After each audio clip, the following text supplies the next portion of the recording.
Kerjanya setiap hari tidak lain hanya bepergian dan berdewa mencari ilmu kesaktian, sehingga ia lupa tidur dan lupa makan. Saudara kedua bernama Sayus. Dia bertubuh besar, kekar, kuat, dan berani. Bila ia berjalan biasa seperti orang berlari, pohon yang besar-besar dengan mudah dicabutnya sampai ke akar-akarnya. Tapi sayangnya, sikapnya kurang bijaksana. Ia suka mencampuri urusan orang lain dan kadang perilakunya serampangan. Adiknya Songo tidak punya keahlian apapun. Kerjanya setiap hari hanya tidur dan makan saja. Pada suatu hari, musim barat tiba. Hujan turun tak henti-hentinya. Sayus bersaudara tidak dapat tidur karena semua kelambu dan tikar mereka basah kuyup. Keesokan harinya, saat hujan mulai teduh, Sayus hendak pergi ke hutan untuk mencari daun sedang. Dilihatnya lah kakaknya Siluk terus saja bepergian bayung dewa semalam suntuk. Melihat sikap dari kakaknya itu pun kesal juga hati Sayus. Lalu ia berkata kepada kakaknya, "Kak Siluk, hari sudah tinggi. Aku hendak ke hutan untuk mencari daun sedang. Sepeninggalanku, kau memasak ya. Aku juga akan coba-coba melihat jerat. Siapa tahu ada usaha terkena jerat kita, karena ikan kita sudah habis hari ini." Mendengar perkataan dari Sayus itu pun Siluk terkejut.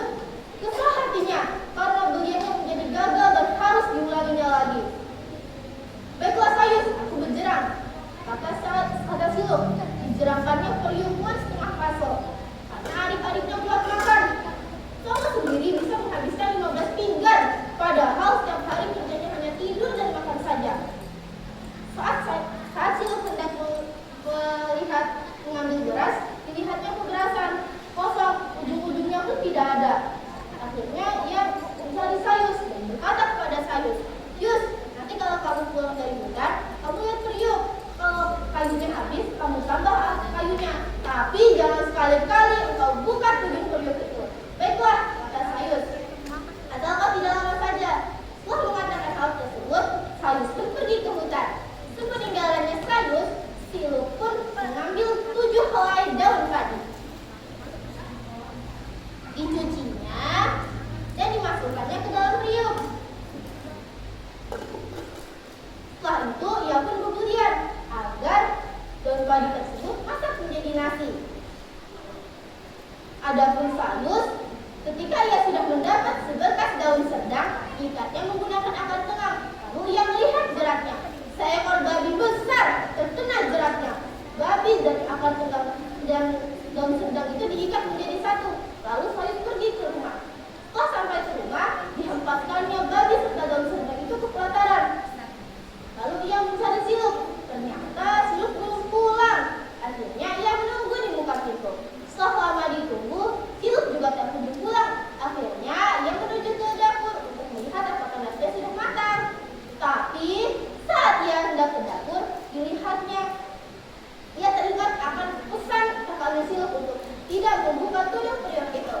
Karena dilarang, muncul rasa penasaran dalam hatinya Sayus. Ia pun perlahan-lahan membuka tudung periuk itu.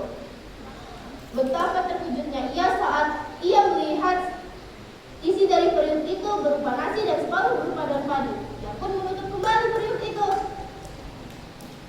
Adapun Siluk, setelah ia sampai ke rumah, dilihatnya periuk itu dan hendak membuka tudung periuk itu. Dilihatnya masih ada yang berupa daun padi. Taulah ia bahwa Sayus telah melanggar pesannya. Ia pun berkata kepada Sayus, "Sayus, kau ini terlalu perbuatanmu. Kau telah melanggar kuriku. Karena perbuatanmu itu, hilanglah kesaktianku memasak daun padi menjadi nasi. Kita sudah tidak dapat lagi tinggal bersaudara. Aku akan pindah ke pusat air. Di sana aku bisa bepergian tanpa ada yang mengganggu sama sekali." Setelah mengatakan itu, Siluk pun mengambil bungkusan pakaiannya dan juga ayam jantannya yang terletak di belakang dapur. Dengan cepat-cepat ia pun turun ke tanah. Tetapi saat ia turun, tape silaknya tersangkut pada daun sedang sehingga sobek. Terbitlah marahnya.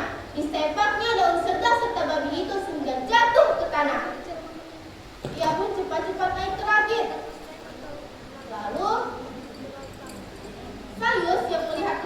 kakaknya itu pun tak tinggal diam.